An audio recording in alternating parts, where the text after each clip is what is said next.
Fantasy Football Warriors. We're back again, baby. We're back again. Start sit, week 3, every game, going through it. All positions, we're all here. Call us the Kama Sutra of fantasy football. Pounding it. All positions. All right. The Tank Sinatra, Eddie Bravo. We're going to go through all the games, all the positions. And we're going to bring you the start sits, week 3. Hope you're ready. Week 3.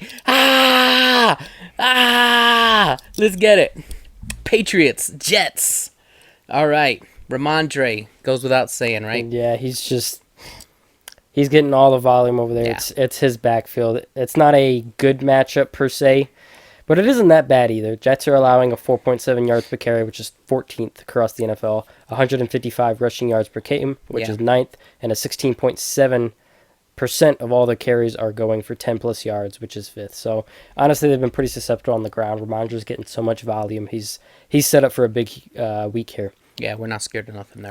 Michael Carter II, who is their slot corner, though, has allowed 3 receptions for 20.5 yards per game through the first 2 weeks here. Hunter Henry last week with his big blow-up game played 63.3% of his snaps from the slot. So even with the big game we saw last week, they have strong slot coverage on the Jets. I wouldn't expect Hunter Henry to go have 9 receptions for 100 and something yards what he did last week. Yeah, and I don't think we're really expecting that every week. Yeah, but I wouldn't be expecting a strong game either way. Yeah. This is probably kind of a underperformance. So you could start him just given the state of what we're looking at tight end. That's kind of what meh entails is like, yeah, you can start him, but don't expect anything great. That's kind of where I'm at with Hunter Henry. It's not a great matchup. Patriots, on the other hand, have allowed 245.5 receiving yards per game and only 58 rushing yards per game. So this could be a good day for Garrett Wilson to get on track and start returning the wide receiver 1 price tag that you pay for him. Yep. This isn't a game that we expect the Jets to be super efficient on the ground. Breece Hall will still be fine because he catches so many receptions on top of it. So Breece Hall will be fine. Garrett Wilson will be fine. Aaron Rodgers could have a sneaky good week this week because I would expect most of the production to come through the air. So I would expect Garrett Wilson and Aaron Rodgers to have some good days. I don't have them written down here, but Allen Lazard could be a sneaky start if you have to, given the state of all the injuries. I would not be opposed to starting Allen Lazard if you had to. Yeah, I still feel like there's a little kinks that they need to work out in that offense. It's still not really. I mean, they've only played 2 games together, Aaron Yeah. Rodgers and Garrett Wilson. So there's still definitely some kinks to work out, but definitely you're not sitting Garrett Wilson. If you have better options than Aaron Rodgers, probably playing them, but better days are ahead for those two. Yeah, I would expect so. Next matchup, Giants versus Browns. This could be kind of a gross game, but not because the Giants' defense has been great, but because Deshaun Watson sucks. So yeah, Devin Singletary is a must-start here. Malik Neighbors is a borderline must-start. The usage is crazy. I mean, he had a 65% target share last week. Let's go. That is a true alpha receiver. If he goes out and has another great performance, I'm not going to be shocked. But I do have to downgrade him because it's not the greatest matchup. The Browns have still been pretty strong in the passing game. Giants are allowing 163 rushing yards per game, which is 5th, 5.34 yards per carry, and a 20.3% 10-plus yards rush rate. All super high marks, top of the NFL in terms of giving up to opposing offenses. So this is actually a great spot for the Browns running game. Unfortunately, we've got a little bit of an oddity occurring with Jerome Ford and Donta Foreman. Yeah. It was very weird. It was really weird. Jerome Ford started week 1, great, usage just was like you high-end. expected, and then week 2, there's this and it was going on here. Weird because Jerome Ford was averaging 9-point-something yards per carry, and Donta Foreman came out with this. The word putrid, for it is inexplicable. It really was. Donta Foreman out-touched Ford to 15-8 in week 2. It was inexplicable. It was crazy. And like I said, Ford was averaging 9.1 yards per carry. Foreman was only averaging 3.4, so it wasn't like Foreman was performing better. Just I don't know. The only thing I could think of is maybe they just felt the game was out of reach. The Jaguars weren't catching up, and they didn't want Jerome Ford out there. That's the only thing I could think of. But or just wanted to see what they had behind Foreman was. I don't know. Bringing to the table. It's hard to say. Sure. I haven't been able to get any answers. Yeah. So. Like I said, inexplicable. This adds uncertainty to Ford. Otherwise, it would be kind of a smash play this week. Yeah, but absolutely. It's kind of hard to trust and recommend Jerome Ford to a high level this week because of that. So only having a strong start, but yeah, just be with Singletary too. Just the Browns in their last 10 home games have given up very, very low yardages and touchdowns to enemy running backs. So just be careful. He's still a must start. Stuff of volume. Right. He's still going to get the volume. He's still probably going to be a great flex play, but just be careful. Amari Cooper, I have as a strong start. I think this is a get-right game. He's had an average of a 33% catch rate over the season, which is ridiculously low. I don't think that remains all season. I think this could be a get-right game for Amari Cooper. And I think so, too. I think there's really no reason, the only thing that would hold him back is Deshaun Watson. Yeah. So we'll see. But the Giants secondary has been meh, to say the best. And as we said, Singletary is getting so many of the running back touches on the Giants. You just have to start him. 94% of the total running back touches last week. And he was good. He actually led the NFL. When I say led the NFL, I mean literally every single running back in the league in missed tackles forced last week. Devin Singletary can get it done. So with that amount of volume for a guy who can lead the league in missed tackles forced, you got to be starting him. Yeah, absolutely. Just understand that it could be a lower week just because the Browns' defense is good, but yeah. And obviously, you're not starting Deshaun Watson because that guy's a bum. Colts. This one, the Bears' defense is playing really good so far in 2 weeks of the 2024 season. I don't see this one being popping off super exciting. Yeah. I will say the QBs that are going against the Bears these first 2 weeks have averaged 7 yards per carry. Richardson is averaging 9.2 yards per carry, so Anthony Richardson should be plenty fine. Even if he doesn't get it done through the air, they're giving up plenty through the ground to quarterbacks, so Richardson's fine. He's only completing 49% of his passes through 2 weeks, which is not great. But obviously his groundwork is what's saving him, and the deep passing, right? The deep passing that he pops off makes up for all the little, kind of mid-range other passing that other quarterbacks do that don't run. Right? You know what's funny about it too is when I was doing all the prep and research today, Alec Pierce, who's been the most productive wide receiver for him so far, has a 20 ADOT, which 1 is ridiculous. 2 is these deeper routes are typically the ones with lower success rates. Right. But then Alec Pierce is the most productive receiver here, running the hard routes, if you will, the ones that typically are less successful on average. It's just pretty funny. But at the end of the day, 49% of the passes makes Michael Pittman and the entire wide receiver room kind of hard to recommend and hard to start because you need them to hit on one big play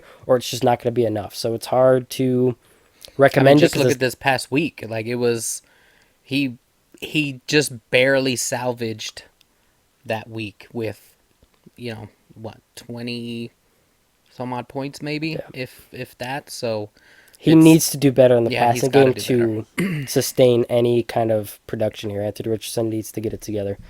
On the flip side of things, Colts are giving up the most rushing yards per game at 237, which is crazy as well. And you would think that's great for a running back getting 72% of the team's running back carries.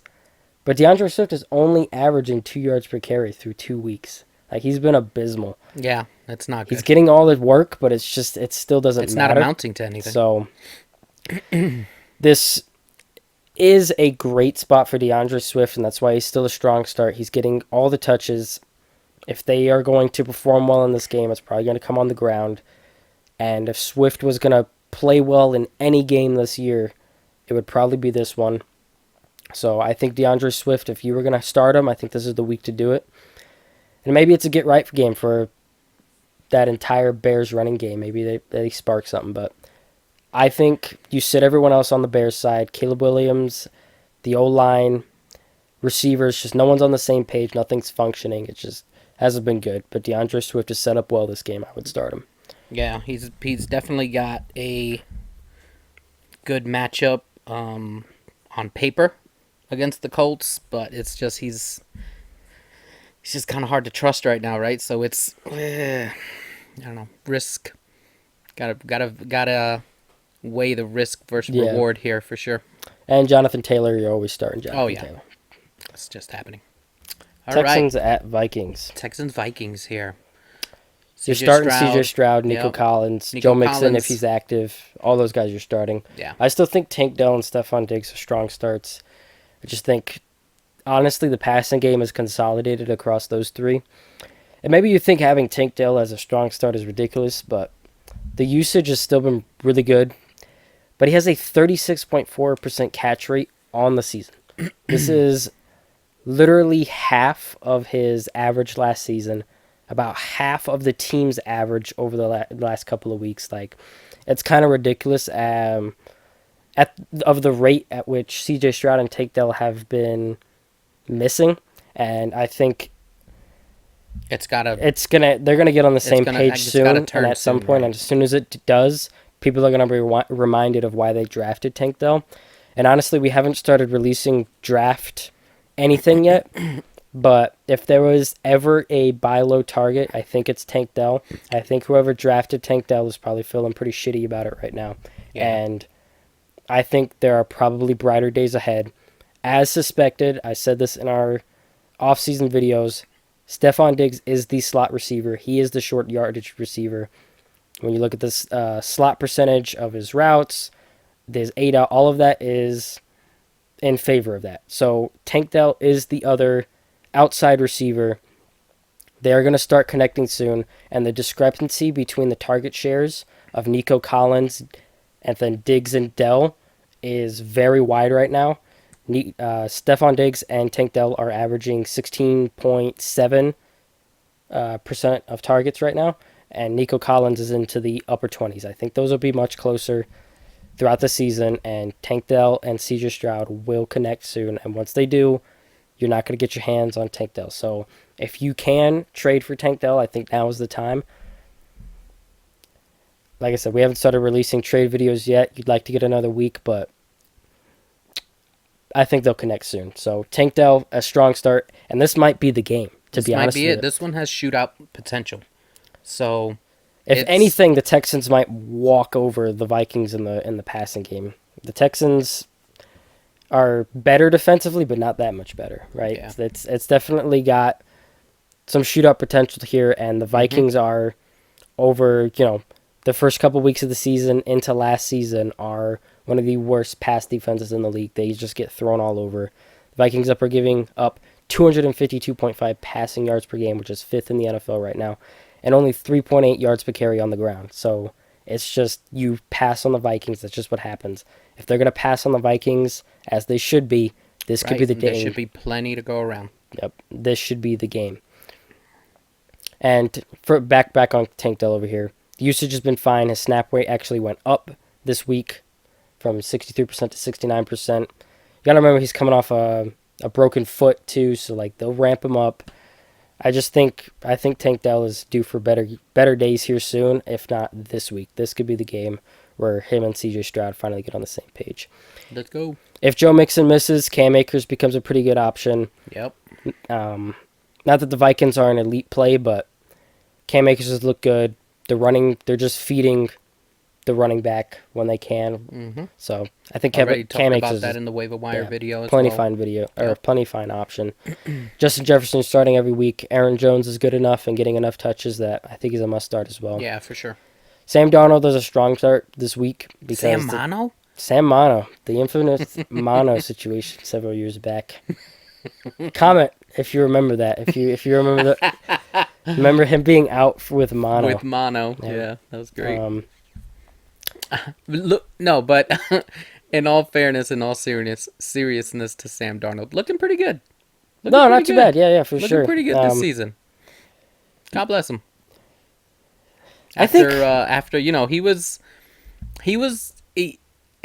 in that discarded bucket. Like he was absolutely definitely like no longer being talked about, probably not even being considered as a starter in this league till he was able to start here for the Vikings and making the most of the opportunity. Good for him. For sure. You have to wonder how much of it was Adam Gase, completely ruining him. Ugh. You got to wonder how much of that is for so many quarterbacks.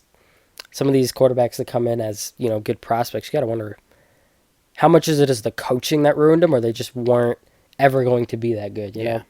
But that's a discussion for another time. Sam Darnold, a strong start in a game where this could be a shootout. So points could be scored. Yeah, shootout potential in this one for sure. Eagles Saints. Ooh, I want to see this one. I am interested in this one. I want to see this one. I want to see if the Saints are for real. I think the Saints take this game. I want to see it so bad. Eagles have given up a lot through the air and on the ground. 250.5 passing yards per game, which is 7th. 22.4% 10-plus yard rush rate, which is 1st. And a 6.3 yards per carry, which is also 1st. They are susceptible everywhere. I don't know why the Eagles' defense sucks so much, but man, they are giving it up right now. It is a tough matchup for Saquon Barkley because the Saints I think they're the best overall run defense in the league right now. They haven't given up a single If run. they're not the best, they are second. Top. They haven't given up a single run this Top entire tier. season of 10-plus yards. That's crazy. This is going to be tough sledding for Mr. Saquon Bursley. He's getting enough volume. He's going to filter in on the passing plays. He's going to get goal line work if there's goal line work to be had, though. So yeah, for sure. You have to start him. He's going to be fine. Obviously, but he's going to be fine just based off workload, volume, all that jazz, right? But definitely, it's not going to be easy. No, it'll probably be his worst performance of the season so far, I think. But he'll be fine long term. Just know this is probably going to be all the high value carries and that he's going to have. So just probably isn't going to be what we've had so far. Jalen Hurts, you have to start.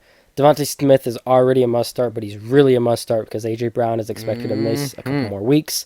We've only got Dallas Goedert as a meh because actually the Saints have given up, I think, the fewest points to tight ends so far. Yeah. And yet Dallas Goedert hasn't been exactly amazing anyway, so you probably have to start him because the tight end position is one of the most annoying things to deal with every year. But I wouldn't expect anything great here. Alvin Kamara, Alvin Candy is doing the thing. Candy. Let's go. As we already talked about, this is actually the best running back matchup. Expect Alvin Kamara to continue to feast. Chris Olave, Rashid Shaheed all have strong usage. Yes, let's go. They should be fine. It's been in favor of Rashid Shaheed so far, but I think Chris Olave should. He's gonna have better days ahead of him. His time is coming for sure. He's gonna have better days ahead of him. These last few games have been, they've been running a lot. They haven't really had any competition, right? So that's gonna limit Olave, right? But if you get into possibly a game just like this one where maybe they do have to, maybe the Eagles are stiffer competition. They're not just walking all over them. They have to earn it. Yeah. Right? They have to start throwing more. You could see this could be Olave's kind of little bounce back here after the first couple weeks. It's possible. Yeah. For sure. Like I said, I think the Saints win this one. I think if based on what we've seen from the Saints so far, they would have had to perform a lot better against the Falcons on Monday than they did. Obviously, they lost to the Falcons too for them to really stay in this game, but we'll see. Obviously, we've got small sample sizes working here, but Derek Carr, also strong start. Derek Carr. Should be plenty efficient. Derek Carr doing it. Yeah, Devontae Smith too, just to go back. He moves around so much that we shouldn't worry about Marshawn Lattimore He might not even play. coverage He's or been on the anything injury like report that. and stuff, So, but yeah, it's still up in the air, but yeah, Devontae Smith for sure. yeah, he's played a lot more from the slot this season, which I'm just taking victory laps today. Yep. I called in the offseason. Mm-hmm. I said, I think Devontae Smith is the one that gets moved around and not A.J. Brown, and it has come to fruition. It has come to fruition. Chargers Steelers. This is actually a horrible game environment. Both of these defenses have been two of the strongest in the league throughout these first 2 weeks. So it's not going to be a great environment for anything. Both teams are bottom 3 in pass rate over expectation on top of it. So they are even in so if you don't understand pass rate over expectation, it's essentially going down to the averages of teams in similar situations, what they would do, what they wouldn't do. So if you're bottom 3 and you've got a negative pass rate over expectation, it means you're running the ball in situations where other teams would pass the ball. So they are just running the rock. So these two teams are some of the run-heaviest teams in all situations in the entirety of the freaking sport right now. Sure are. And they're both bottom 10 in yards per carry allowed. Chargers are allowing a 7.5% 10-plus yard rush rate, which is 27th. Steelers allowing a 12.2% 10-plus yard rush rate, which is 15th. J.K. Dobbins has a 25.9% 10-plus yard rush rate, though, so he's just breaking off explosive runs. The Steelers have been more susceptible to explosive runs, so I think J.K. Dobbins is still a must-start here. So, but that is about as far as I would go. Quentin Johnson has seen strong enough usage to maybe be a spot start when you take into consideration the injuries with A.J. Brown, Cooper Kupp. You might be in a position where you have to start Quentin Johnson, and I think you could do worse because the usage has been good. Justin Herbert's good at football, so I think Quentin Johnson could be a start, but I would sit he's becoming else. a favorite in the red zone for him too. So, yep. On the Steelers side of things, you've just got Maz across the board. Najee Harris and Jalen Warren are back to kind of splitting work, but they've also got Cortland Patterson coming around. It's just George Arthur Pickens, Smith in full effect over there, and that's why I want to know part of it. But George Pickens is a meh. It's, like I said, not a great matchup. The Chargers have been good defensively, but he's like the only wide receiver over there, really, so you're probably still starting him, but I don't know if I would expect anything good. Justin Fields, he's been okay football-wise, but fantasy-wise, he hasn't been producing anything, so I would sit him as well. So, honestly, aside from J.K. Dobbins, I would avoid this game. This is just the clashing of two of the top defenses in the league right now on two teams that just want to run the ball every play if they can, and it's just not going to be great. No. Broncos, Bucs. This is a little more interesting, not because it's going to be competitive, but because the Buccaneers are a pretty fun offense to watch. I have a very interesting little... in this game, it's going to be the first time that Mike Evans squares off with Pat Surtain ever. So it's going to be real. I'm going to be paying real close attention to see what happens. To arguably the number one cornerback in the league going up against a premier wide receiver in the league. One that he hasn't matched up with yet in his career. That's crazy. I'm really interested in this matchup. Obviously, Mike Evans is going to be tough, right? Because he's going to see Pat Surtain. Mike Evans only plays in the slot maybe 30-ish% of the time, so there is a chance he might move around and might not see Surtain every so often, but he's going to see him enough to... We're expecting shadow coverage here. Right. Sure. So it's kind of an odd situation where you're like, okay, well, Mike Evans has never seen Pat Surtain. Maybe Mike Evans is better, and you do play him. Or you're like, he's going to see Pat Surtain. Pat Surtain's going to shut him down. I don't want to play Mike Evans. It's a very... You see what I'm saying? Yeah. Very topsy-turvy and that's why decision there to make. You take a look at the start sits here. I have Mike Evans as a meh. You could start him if you want, but I'm not expecting a good game out of him. The Broncos have been pretty good against the pass all season. Defensively, they've been fine. I have a little fun fact because the Broncos running game has been so bad, But here's a really fun way to quantify it. The Broncos running backs have a total of 103 rushing yards on the season. Of that 103, 97 of those yards have come after contact. They have a collective 6 yards before contact on the season. Do you understand how ridiculous that is? It's bad. It's bad. If you don't understand what that means Javonte Williams and Jaleel McLaughlin are not bad. It means the O-line is atrocious. Yeah. They clearly cannot run block for shit, and it is killing Javonte Williams and Jaleel McLaughlin. Just this last week, when you looked at their yards after contact, like total yards after contact, and their total rushing yards, both of them had higher yards after contact than they had rushing yards, which just means they were taking hits in the backfield and having to get positive yards out of it. It's so bad.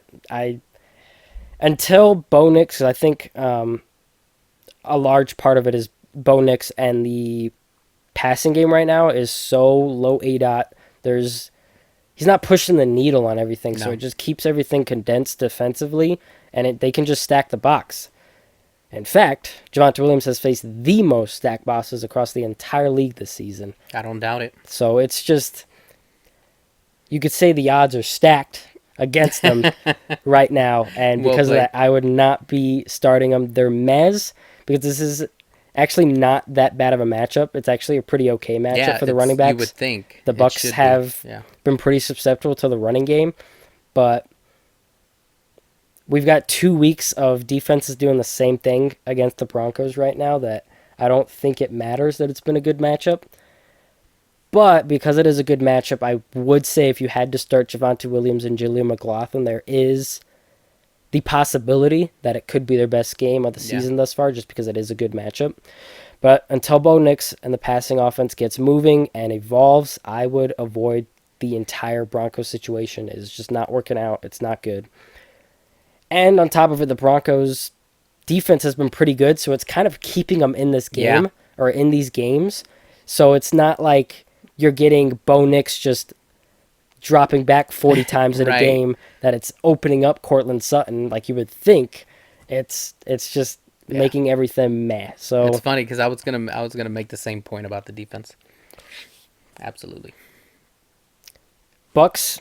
Here's another kind of thing for the running backs here. They've given up the most receiving production to running backs as well. So that's the other kind of thing that could potentially bail out these running backs. But what makes that difficult is I would initially think, okay, Jaleel McLaughlin's likely to get the targets. Right. That's what happened week 1. But now, week 2, Javonte Williams completely outtouched Jaleel McLaughlin in the receiving game, in the running game. So it's kind of hard to make a confident assertion on who that's going to be. Right. Yeah. So it's so up in the air after 2 weeks. So I don't know. And that's why when we were contemplating drafting these guys, right? That was the holdup with them, right? It was because you don't know. You didn't. Even then, we were like, we don't know what's going on in this split backfield. I don't want no part of it, right? And it should be pretty easy because you would think it's literally just been them two. Other people haven't been getting really any touches. Yeah, but then it's not been like a consistent kind of split. So I don't know. It's rough. But Chris Godwin has been on a heater, which we saw that coming because of the slot percentage. He's playing great. We take a victory laps today. But Chris Godwin is a must start. He's probably a must start the rest of the season. He's getting a significant portion of the first read target share. He's getting schemed looks. He's playing in the slot again. He's playing well. Baker Mayfield's looking for him. They're trying to create the offense around him. It's all great. It's beautiful. Yeah, it is beautiful. This isn't a great matchup for any of the receivers, but Chris Godwin is on a heater. Please just play him. Pat Surtain is probably going to be on Mike Evans. That kind of opens it up for Chris Godwin here. If active, Rachaad White is probably a strong start just because I don't think the Broncos keep up in this game. I would say the Bucs are probably the best offense the Broncos have played so far in the season, so I think the Bucs could probably get ahead, and that opens it up for Rachaad White if he's active. Because of that, Baker Mayfield is a strong start. We should have an efficient passing game. Baker Mayfield's been good, so we'll keep been. it there. If Rachaad White is not active, I am not against starting Bucky Irving. He's been pretty good for the most part, and I think he'll get all the touches. So pay attention to that. I think this could be a game where most of the fourth quarter is spent running the ball, which is good for the backs. Packers at Titans. I'm interested in this one, too. I like this one. Really? I do. Even though Will Levis is stinking up the joint and Malik Willis is trash. I just feel like this one has like that. Not that the Packers are bad, right? But without Jordan Love, they're a little less than, right? And we're not really sure if Jordan Love's going to play. There's this thought. Yeah, he practiced. Right, he practiced. There's this thought that he will play Sunday, right? But if it's Willis and Levis and former teammates, sometimes when bad meets bad, that those games for some reason are like the good. best ones. They're like competitive. That's what I almost feel like might happen here. I would pay good money to watch Jameis Winston and Baker Mayfield play every week. That would be pretty funny. I think that would be, given the same team. Mm-hmm. And just quarterbacked by Baker Mayfield, Jameis Winston, I think we would get the most fun games that we've seen in several years. Making W pancakes on the sidelines and everything. Jameis Winston, great personality. Baker Mayfield, great personality. Both of them kind of just have this certain flair about the way they play. I think that would be a lot of fun to watch. That would be a lot of fun. Anyway, Jacobs has gotten 71% of the total running back touches through 2 weeks. He's just getting everything. Marshawn Lloyd just went on IR, so... Yeah. Woo! Jacobs is going to continue to do that. Fire up Josh Jacobs. He also has 100% of the red zone carries through 2 weeks. Wherever so you are at. High-value touches are there. Lineup lock. Easy. And to make it even better, the Packers are 5th in running back carries, so he's getting a significant portion of a large pie, which is great. You love to see it. So even though the Titans aren't actually a great matchup, they've been actually pretty fine defensively this season. Jacobs is getting so much volume, it's just not going to matter. Start him. But he's about the only one I would start over there. Unless Jordan Love plays, which then you can kind of talk about starting Jordan Love and Jaden Reed. But if Love is out, which I think he's probably out this week. Yeah, monitor that. Jordan Love plays, then you can think about your wideouts here. If not, I would probably fade the wideouts here. I might even if Jordan Love plays, because the Titans have allowed a league-low 134.5 passing yards per game. Not great. This is not a good passing environment. Yeah. So... Jaden Reed probably at best becomes a mass start if Jordan Love plays, but I wouldn't push it past that. This isn't a good matchup. Pollard, on the other hand, is firmly in hand of the running back room, which I hate Brian Callahan. That guy all offseason was like, oh, yeah, these guys are interchangeable, 1A, 1B. Uh-huh. In fact, he was asked today about the split, if he would still want it to be an even split moving forward.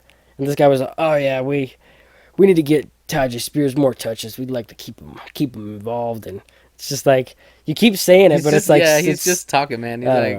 He's a talking head right now. We'll see. Maybe he actually wants to get him more touches. But until then, Tony Pollard is pretty much a must-start right now. Yeah, he's playing really well, which I think I mentioned it in the offseason. The only time we've ever seen Tony Pollard be bad is when he was coming off a broken foot last season. Yeah. So... kind of expected.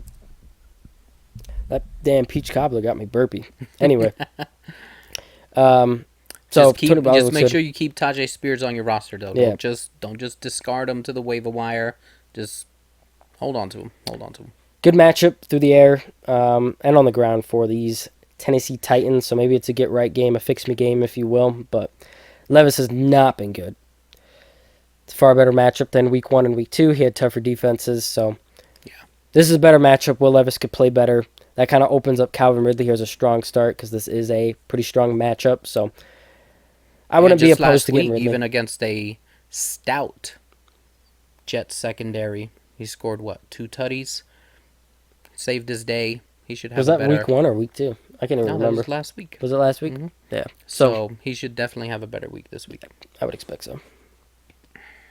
Panthers Raiders. This is kind of a gross game, too. The Raiders have shockingly been one of the most pass-heavy teams in the league, though. Like, complete reversal of what I thought was going to happen. It was kind of crazy. And leading the way on that pass-heavy offense is Davante Adams and Brock Bowers take the victory lap there. I didn't think it was going to happen, but let's go, baby. I think I love the victory lap.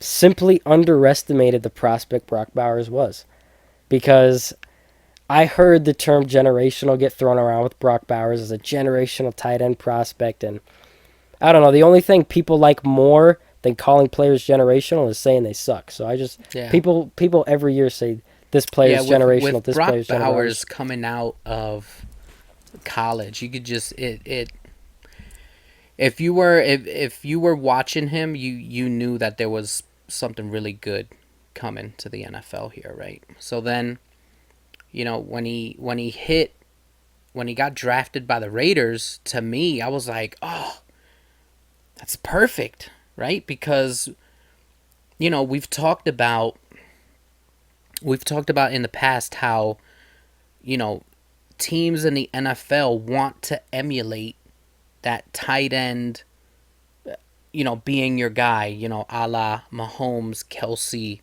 and that Chiefs offense. It's a copycat league, right?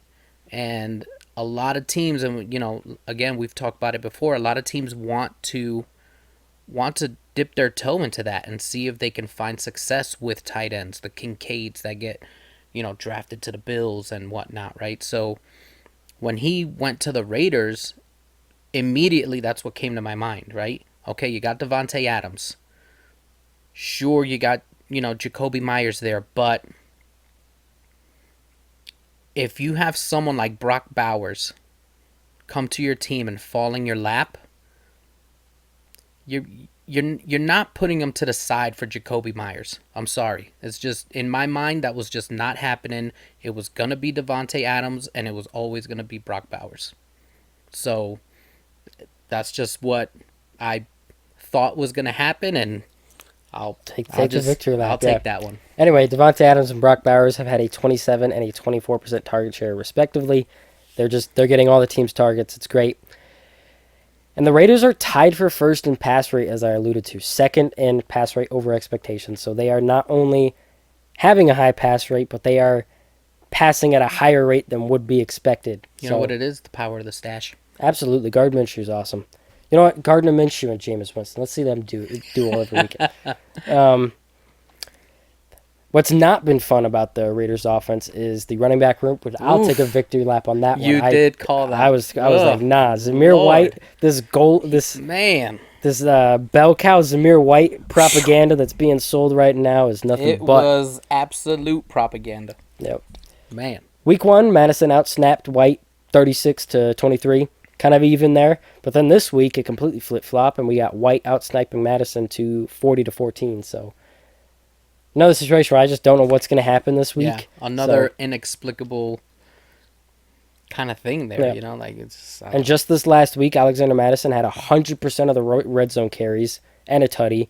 So, on top of that confusing thing, not only did White outsnap Madison by a crazy degree, but then, in an odd way, Madison completely got all of the red zone carries, and I don't know. It's weird what's going on there.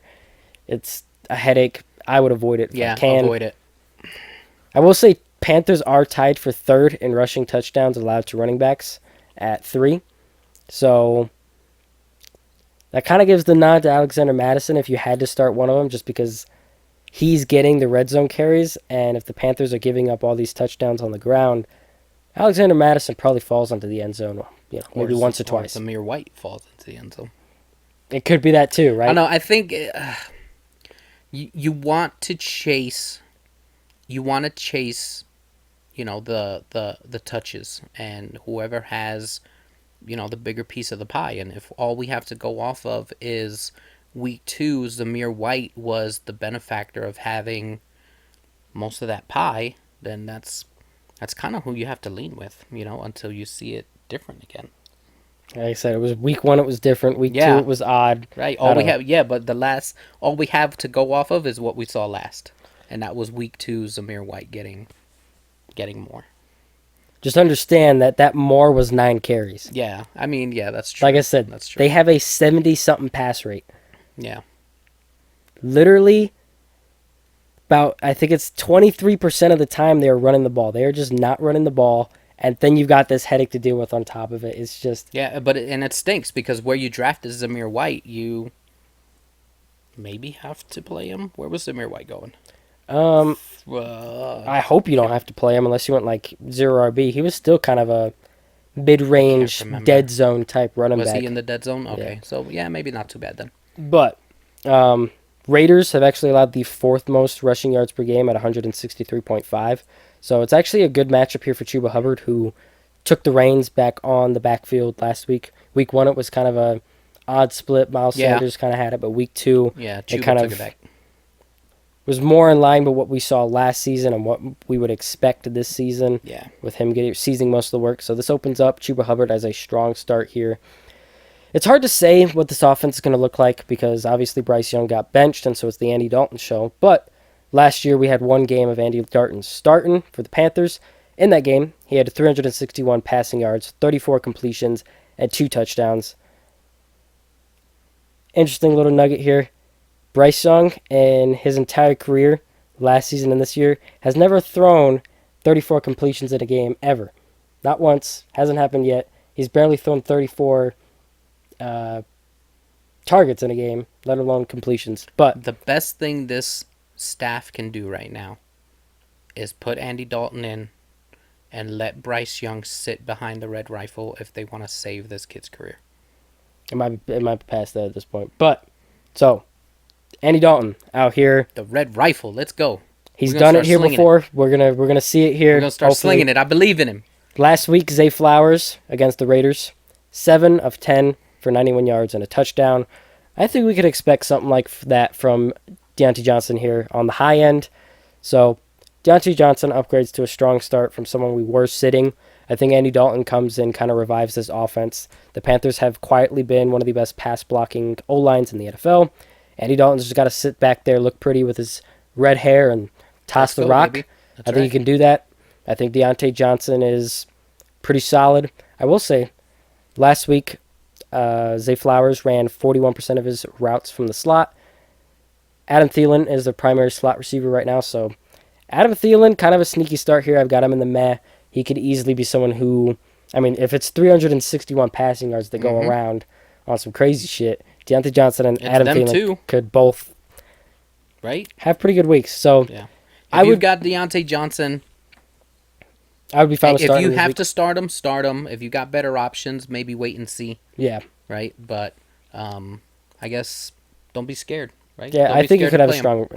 He's been here for a couple of years, Andy Dalton has. We saw a game last season where he stepped in, was just fine. He's got a better staff around him with Dave Canales. I think he'll be fine. I think Andy Dalton honestly could be a quiet streamer. We did the waiver wire video before this was announced. Yeah. But not that the Raiders are a fantastic matchup, but I think that Andy Dalton could be enough of an upgrade here to be serviceable, and we'll see. So Chuba Hubbard, Deontay Johnson are the strong starts here. Brock Bowers, Devontae Adams, I am starting every single week.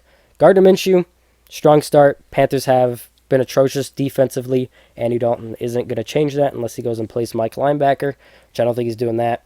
He doesn't like to get hit. Zamir White, Alexander Madison, as we dissected here, I would avoid if I could. Yeah. Dolphins. At Seahawks. Seahawks. Devin Achane, I mean... Just got to start that boy. I mean, look. League winner. The upside is just... You can't sit that guy. And the floor at this point. He's getting... all the carries, he's getting all the red zone work. Yeah. He's literally been one of the most productive receivers in the NFL as a running back. Lineup lock. Receivers.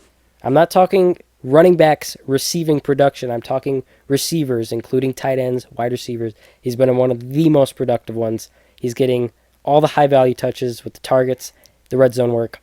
And he just came off a 22-carry game. It's all there. Devon Achane. Victory lap.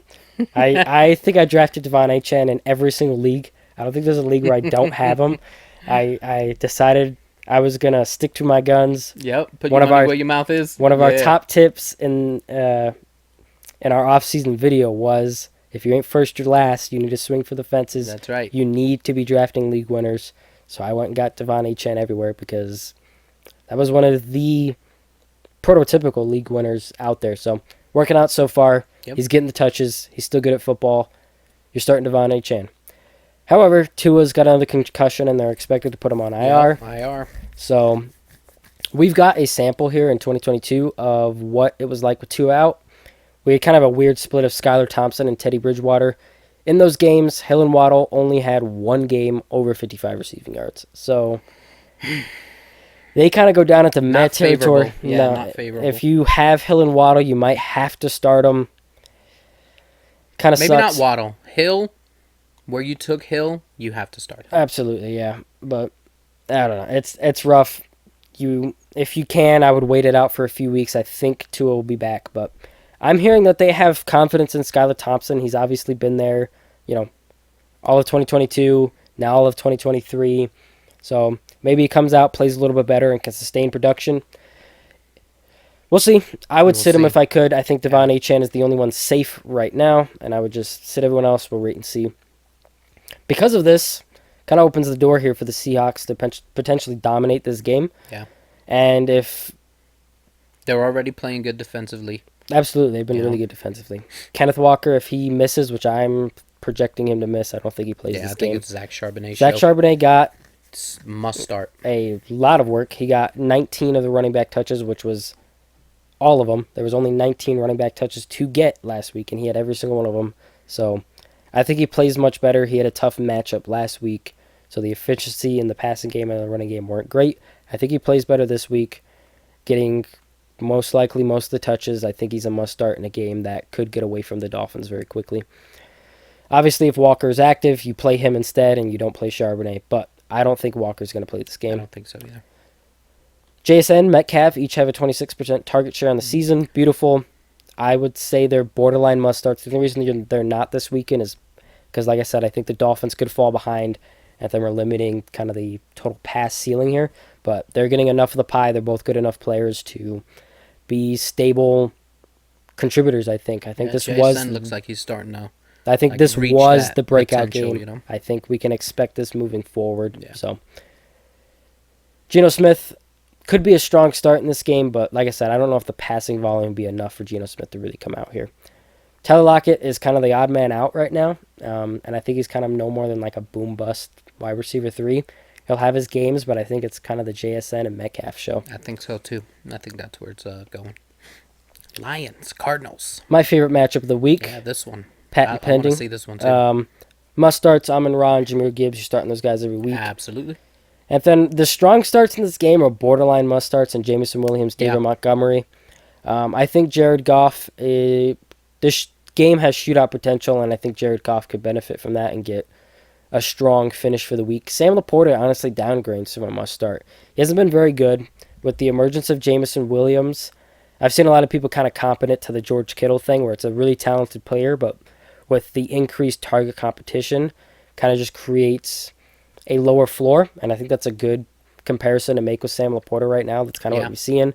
He's a good player, but he's no longer a focal point in the passing game with Jameson Williams coming out, and so it kind of... And it stinks because if you drafted Laporta at his, and we talked another victory lap, we talked about it, like drafting Laporta where he was at, you were drafting him at this tight end one ceiling. He had nowhere to go up. Enormous ceiling that he had nowhere else to go, and you literally had to bet on him repeating. Yep. If not exceeding the previous year. Yep. Where you were drafting him. Like, ooh. This next offseason, I'd love to find some stats to back this up, but every year, I always talk about it, I avoid the wide receiver 1, I avoid the RB1, the QB1, the tight end 1. Because now you're drafting those players at their ceiling, and you have to literally hope. Typically, that means they have the best season of their career, right? So you have to hope they have at the very least the best season of the career or better. And that's just always a recipe for disaster to end up getting a poor player, and I feel like it happens every year. So I avoid it, but like I said, I'd love this offseason, some just brainstorming off-season content. Is actually doing some research to back that up, kind of, if that's a reasonable claim. But anyway, Sam Laporta will probably have his games. We'll see as the matchups continue to sort themselves out and we kind of get a increasingly better read on the defenses here, we'll see what matchups we should be targeting Laporta in. But until then, I think it's a strong start and a weak position group, right? You drafted Sam Laporta, you have to start him. Yeah, absolutely. Unless you drafted Brock Bowers too, you probably don't have a better option because McBride and Bowers are probably the only two tight ends I'd even want over Sam Laporta. So unless you have one of those guys, you're still starting him. But he does downgrade to a strong start with Jameson Williams' emergence. Both teams have been pretty good against the run here, which means, once again, shootout potential. Yes. I think this is a game with high pass rate. We should be an exciting game to watch. Both teams have been below average through the passing game, so could be fireworks here. I want to see this one. Must starts: Kyler Murray, James Conner, Marvin Harrison. Watch out. McBride. All those guys starting every single week. Absolutely. All of them uber talented with a condensed offense. It's fun. Love the Cardinals. Ravens at Cowboys. Kind of two teams that need to get right after last week, I would say. Must starts for the Ravens. You're starting Lamar Jackson and Derrick Henry every single week. Likely snap percentage dropped from a 66% snap share in week 1 to a 49%. We talked about this in the waiver wire and the start sit video last week, how likely played elevated snaps and had an increased role because of the pressure on Lamar Jackson. Mark Andrews had to chip. He had to pretty much play left tackle. He was a part of the pass protection, a lot of snaps. So that was why Isaiah Likely saw elevated snaps. We talked about this. Doesn't mean Isaiah Likely needed to completely go away because he's still a talented player. The tight end handcuff, if you will, and likely to still have a role in certain games, right? But we talked about how he wasn't going to go out there and just dominate the tight end room. Mark Andrews came back, had a 5 for 50 game, 10 points, you'll take that. That was probably like a top 5 tight end finish last week. Maybe not quite, maybe top 8, top 5, somewhere in there. I don't know. But total pressures dropped from 21 to 8 going from week 1 to week 2. So the pressures dropped significantly, which means Andrews got to play tight end and not left tackle. Explains why Isaiah Likely wasn't playing. Now, the Cowboys obviously have a stout defensive line. They generated 41 total pressures in week 1. They dropped in week 2, but they're playing the Saints. The Saints' O-line seems to be very good. So we'll kind of see if the Cowboys can match that 41 total pressures that they gave to the Browns in week 1. Honestly, this could be an Isaiah Likely game. I think this is kind of the formula we should be looking at is, okay, what are we looking at from an O-line and a defensive lineman perspective? Do we expect the defensive lineman to have the upper hand in this game? If so, is it going to be so out of control that they're going to need Isaiah Likely to be out there catching so that Mark Andrews can block, right? Mm-hmm. This could be one of those games. The Cowboys could generate a lot of pressure, put a lot of pressure on Lamar Jackson. And so that's why Isaiah Likely is in this Matt territory as kind of a boom-bust option. A player, if you think the Cowboys dominate the line of scrimmage, I would say start Isaiah Likely. I think he could go out there and have a good game. If you don't think that happens, if you think the O-line is gelling enough that they're going to limit the pressures, don't worry about it. Sit him. Mark Andrews is your play here. But that's kind of the determination to make. I'll give you the information. Like I said, Micah Parsons and that Cowboys D-line can generate pressure. They can do it so very well. So that opens the door here. Ravens are allowing the lowest yards per carry at 2.68 and the second lowest 10-plus yard rush rate at 2.7%. Very good against the run. They are, however, allowing the highest passing yards per game through 2 weeks. So, kind of a pass funnel team. I'd expect Dak Prescott and CeeDee Lamb to have strong weeks. And because of that elevated passing rate and the likelihood that they barely can run the ball, especially with the ghost of Ezekiel Elliott and Rico Dowdle, Brandon Cooks, I think, is a sneaky start this week. If there was ever a week to think, okay, this is a Brandon Cooks game where we could get, 60, 80 yards and a touchdown, I think it's this game. I think Brandon Cooks, especially with the injuries, is probably a strong play. Jalen Tolbert came off a good week. We told you to potentially pick him up off the waiver wire, but until we see a consistent pattern, he's kind of a stash right now. And please start the running backs. This is an atrocious matchup for two below-average running backs. It's not great. Yeah, they should be able to get some stuff done through the air. It's not like playing the Saints where the Saints secondary is. The Ravens secondary still isn't like super gelling yet. So according to the stats, it's the worst secondary in the league. So you're being a little nice. I was being nice. Niners, Rams. This could have been a nice game. This could have been, and I'm still hoping that it will be. I'm hoping Matthew Stafford, I love him, but man, Puka and Cup out, it's kind of hard. It is tough. It is tough that way, but I'm hoping that I don't know, maybe Stafford and McVay just find a way to get the other guys involved, and they can, I don't know, they can do something. I don't know. We'll see. Both are top 11 being optimistic. And passing yards allowed per game, so this would be a good spot for the passing games. Yeah. Cup and Puka are out, kind of stinks. Yeah. It's hard to say who will be the most productive receiver here for the Rams. You would think DeMarcus Robinson, but it hasn't really turned out to be that. You got Johnson over there, and you're not really sure about him either. And then there's no way you can really consider the tight end Parkinson because, why would you? So it's after Cup went out, Tutu Atwell led the team in targets and target share, but it wasn't that much, and it's Tutu Atwell. Yeah. So it's hard to say how this shakes out. I would completely avoid him. If you think Matthew Stafford goes out there and balls, just start Matthew Stafford. Because I don't know. See it happening. Who's he going to throw the ball to? I don't know. Yeah, I don't know. I don't see it happening.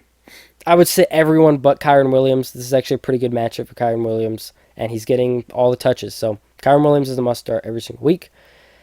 I will say, with Deebo Samuel expected to be out for a few weeks here, George Kittle surges to a 32% target share in games where Deebo misses. Deebo's out, that's right. And for perspective, that's a 17% target share in games with Deebo. Fire up George Kittle. George Kittle is probably going to go out there and just be the best tight end in football for a few weeks. Just enjoy it if you have him. Just fire it up. Brandon Ayuk is... He's probably in for it too. Obvious benefactor. I think it's more obvious than Kittle. That's why I didn't include the stats here, but he has a similar increase in stats here. So Brandon Ayuk is an elite play. George Kittle is an elite play. Jordan Mason is awesome. And because of that, Brock Purdy is a pretty strong start here. I would worry about how competitive the Rams stay in this game, so that kind of limits the passing. But right. And that's what I would worry about Purdy too. These guys get off to, a good lead. They're gonna lean on the run, and you're not gonna see. You're not gonna see much more. Chiefs Falcons. Does Kirk Cousins pull off another upset? I'm still pulling for Kirk, man. I love Kirk. He hasn't looked really great. He's still not really there yet, but I don't know. I think this one could be more competitive than we think. The Falcons have a really good defense. Obviously you can't. It doesn't matter what defense they face. Patty Mahomes, Andy Reid, they find a way, right? So, but I think this one might be a little more competitive than we think. I think so too, and honestly, that last drive, the scoring drive that Kirk Cousins and the Falcons offense put together, Kirk looked pretty good. Yeah, he definitely looked confident. He was directing traffic. He was moving. It looked like he wasn't thinking about the Achilles. He was just trying to win, right? And so he looked good. I think that was kind of a get-right moment for him. Drake London scored the touchdown. So I think brighter days could be ahead here for this offense. This is a building block for sure. Pulling the upset against the Eagles off. And so let's go. I think we could be seeing good things here, and I think this game stays competitive. The Chiefs are allowing a 65.5 passing yards, which is second in the NFL. Ravens and Chiefs have just been giving it up through the air. Falcons are only allowing 169.5 passing yards per game, which is 26th, bottom in the NFL. Falcons are, however, allowing 161.5 rush yards per game, which is 6th. Chiefs are allowing 129.5 rushing yards games, which is 16th. Sort of middle of the road. So, Chiefs, super susceptible through the air, kind of susceptible through the ground. Falcons, tough against the air and susceptible on the ground. Would be great if they had Isaiah Pacheco, but now we've got this mystery game of Carson Steele and Samaje Perine, Keontae Ingram, and Kareem Hunt. Oh, man, yeah. Well, if you got Carson Steele, you're playing him, right? You gotta. Well, maybe not. Maybe. Well, If you can wait and see, I'd prefer that. But honestly, I've got Carson Steele here as a strong start because of how good of a matchup it is on the ground. Like I said, it's the 6th most rushing yards allowed per game. So Carson Steele is Pacheco, set up. If you don't have someone to slot in there for sure. Yeah, if your RB3 that you drafted isn't, it's very possible that Carson Steele you may have to play option. Carson Steele. Yeah, for sure. So that being said, Carson Steele or Samaje Perine could be the productive back of the day. It's hard to say who right now. I lean Steele just because he's the one that got the usage once Pacheco went out. He's the one that they drafted. They're excited about, had a really good camp. So I think Steele could go out there and get a really strong day going. It's fun to root for. If anyone, watched the week 1 game, the dude owns an alligator. Like, that's awesome, right? So I want to watch the guy that owns an alligator go out there and run all over the field. So Carson Steele is a strong start. It's a good matchup. I expect him to get the bulk of the carries here. So don't be afraid of starting Carson Steele. Just understand that it's if you don't have better options, right? Because if you've got better options, I would still shy away and want to wait and see. But yeah, you definitely want to wait and see. If you can afford not to play Carson Steele just yet, do so. If you can't, you play him. Yeah. Must starts: Patrick Mahomes, Rashee Rice. You're obviously starting those guys. Travis Kelce might be a surprise to see in the mass section here. He's barely startable. Honestly, he's been horrible for the better half of last season and so far this season. It's just, he hasn't been very good. You think Father Time's catching up to him? Maybe. I think he should have retired last season. I said it. I thought so too. I thought if they won the Super Bowl out, Jason Kelce was retiring. Like, this was your moment. Yeah. You got the girl. You got the victory. Right? Like, you just go have there's fun. No way you can top that. Yeah, you know what I mean? I don't know. Like, that was the way to go out. I thought for sure he was gonna, and he looked a lot last season like he wasn't having as much fun with football. And obviously it was because the Chiefs were having a lot of struggles last season. But I don't know. It just seemed to me like the right time. He had nothing left to prove. I mean, him and Jason Kelce, like, they both perfectly could have rode into the sunset. They'll be Hall of Famers here in a couple years. Like, I don't know. It seemed like a right time there, but he's still playing. And you know what? I think, there's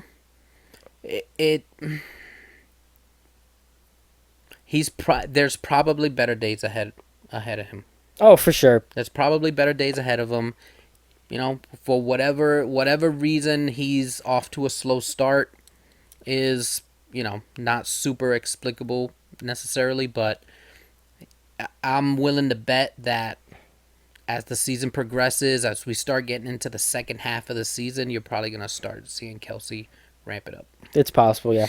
But until then, he's kind of you have to start him, but expect 7 points kind of thing going on right now, which kind of stinks. But Xavier Worthy had a great week 1, kind of a quiet week 2, and it's just the usage. And until we see him become more involved, consistent, he's just a boom bust option, and he's kind of a prey that he goes out there and just has one big long run. But yeah, he doesn't have the consistency yet. So while the Falcons are allowing, the 6th most rushing yards, they're actually allowing one of the lowest 10+ yard rush rates, which is kind of like the marker for explosive rushes, which is why I mention it a lot, because for fantasy points, we want the explosive plays. Those are the plays that yield a lot of fantasy points, so we want to see who's giving up those explosive runs, those plays that are yielding the chunks of our fantasy production, right? The Falcons here don't give up a lot of explosive rushes. They do give up a lot of rushing yards, which is why Carson Steele, if he's going to get the bulk of the volume, should be fine. But Xavier Worthy isn't going to go out there and have 10, 15 carries to chunk away at that, right? He's going to have 1 or 2 carries, and if they're not giving up a lot of explosive runs, that kind of limits the entirety of what you're playing Xavier Worthy for. So I don't think this is a boom game for Xavier Worthy, and the usage isn't strong enough to start him anyway. Or having him in your lineup. Yeah. Kind of just a boom bust here. Bijan Robinson, as we talked about last week, it's happening. Must start. You're starting him every single week. He's great. He's getting the volume. Love to see it. Drake London, Kyle Pitts, and Kirk Cousins, I have strong starts here. As we talked about, this is a strong passing environment. And if that was a good get-right moment for Kirk Cousins in this passing offense, London and Pitts could have stronger days ahead, and Kirk Cousins could have stronger days. So I think this is an environment that could yield to enough passing to really get things going, unless the Falcons' defense just really comes out and plays. Yeah. But the indications wouldn't be that. So, like I said, Drake London, Kyle Pitts.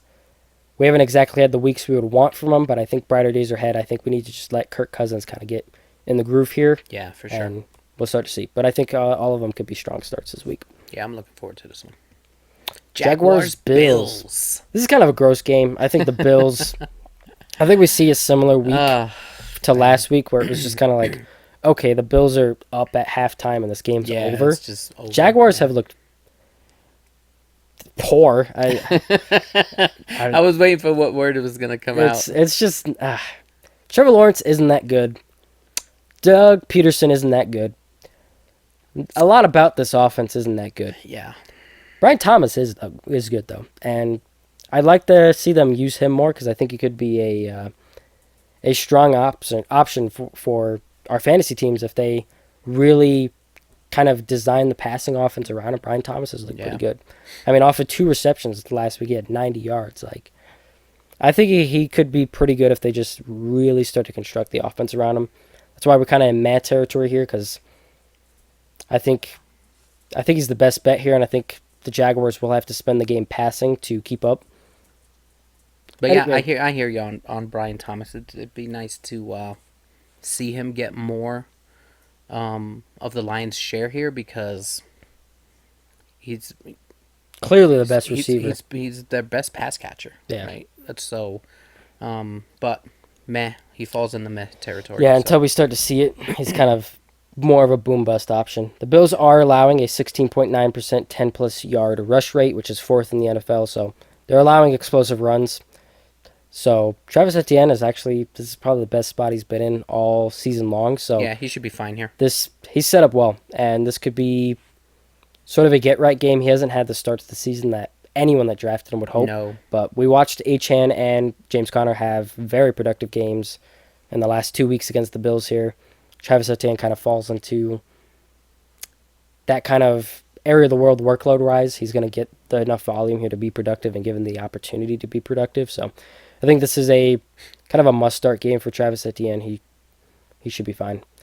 Teams are dropping back 41 times per game, which is 6th in the NFL, and yet only averaging 193.5 passing yards per game, which is 22nd overall against the Bills here. So teams are passing on the Bills. They're just not getting anywhere. Yeah. So the entire passing attack for the Jaguars here is kind of just sit-worthy. They might pass it a ton, but I'm not sure it's going to matter. It's just hard to trust Trevor Lawrence and the pass catchers in this game, just with the matchup here. Bottom line, yeah. Really just with what we've seen from them the last couple of weeks, it's not great. The passing environment is very strong for the Bills, though. The Jags have been strong against the run, but poor against the pass. So I expect this could be a game where we see Khalil Shakir and Keon Coleman have better weeks than last week at the very least, where kind of was very limited passing. Yeah. I wouldn't be worried about James Cook, with that being said. He's playing really well, and he's getting enough of the work that I think that he'll be fine even with the tougher matchup. And I think the Bills are good enough that it shouldn't matter. Yeah, even Joshy, too. Like last week, he really didn't have to do much of anything. Yeah, he didn't put a lot of points on the board, but he didn't really need to. So we should see a better outing from Joshy here too. I hesitantly have Dalton Kincaid as a strong start here. It has not been the start of the season that I would have hoped personally. Yeah. Kind of hurt by it, but he did have a 24% target share in week 2. Then he got kicked in the head and didn't play the next drive, which was their last scoring drive. They scored on that drive, and then the rest of the game they ran. So it was kind of like, damn it, that was his opportunity. He lost the opportunity. So yeah. I really think brighter days are ahead. I think this Bills offense needs Dalton Kincaid, and they tried getting him involved early. He had the first 2 targets of the entire game for the Bills. Like I said, the 24% target share. It was starting to get going, and then the game completely got out of hand, and it was just kind of like, well. Yeah, I think they'll get back to it. Dalton Kincaid is still, to me, is the guy that, they drafted him for what he's there for. He's a great pass-catching tight end. I think that's what they want their offense to look like, and I think it'll get there. Nobody else there is gonna, in my mind, going to overtake Dalton Kincaid as the primary pass catcher. Khalil Shakir's there, I get it. Keon Coleman is there, I get it. But I don't know. Dalton Kincaid, to me, is the one they drafted to kind of focus that passing game around. So I think it'll get there. Commanders Bengals. This could be a sneaky fun game, I think.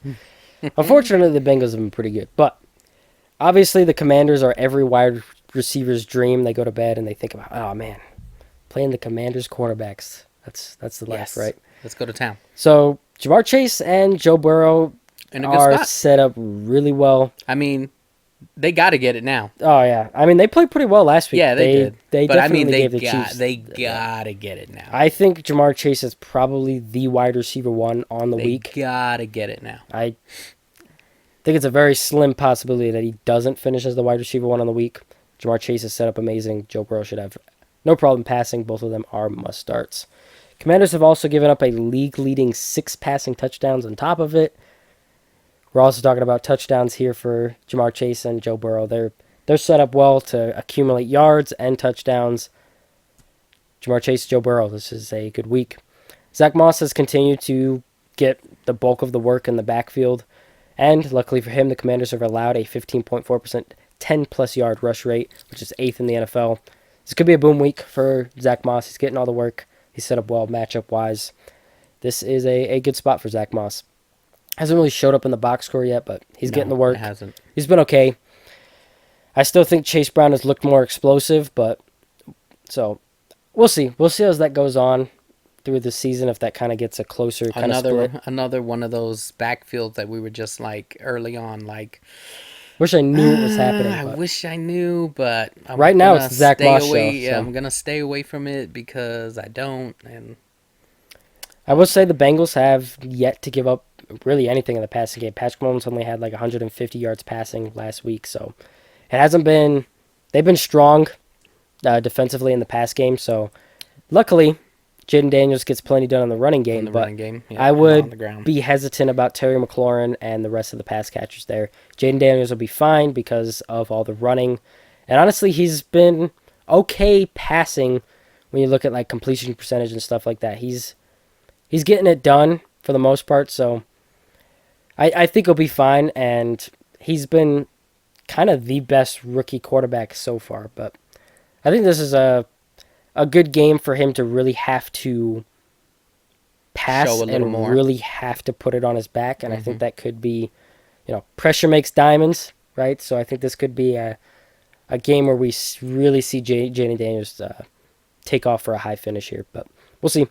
They're allowing the 7th most rushing yards per game. However, the Bengals are. So once again, Brian Robinson must start. Jaden Daniels must start. They will run, and they should be damn good doing it. Brian Robinson playing real well, getting most of the work.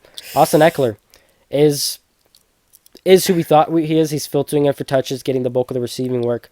He's fine, honestly, as a lower-end flex option. Yeah, you could definitely put him in your flex. I think he'll be fine. Patriots Jets. Ramondre Owens. We're back around. This was our first matchup. We're back around, boys. Wow.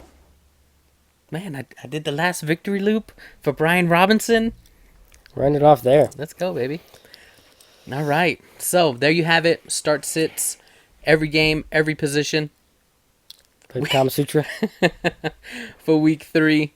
We hope you enjoyed it. We hope you got your nuggets. We hope we gave you enough to, make good decisions with your lineups this week. We hope you all are able to use this content that we bring you in order to accumulate your wins and take you closer to a fantasy championship. So, if you have any start sit questions, Leave them in the comments. We'd love to talk about fantasy football some more. That's right. Tell us about your rivalries. As always, we want to know the battles that you're going to go into week 3. Leave them in the comments. Let's talk about them. As always, like, share, subscribe, spread the love, spread the word. For the Tank Sinatra, Eddie Bravo, Fantasy Football Warriors, we'll see you in week 3. Go get them. Conquer your leagues. Signing out. See you next time.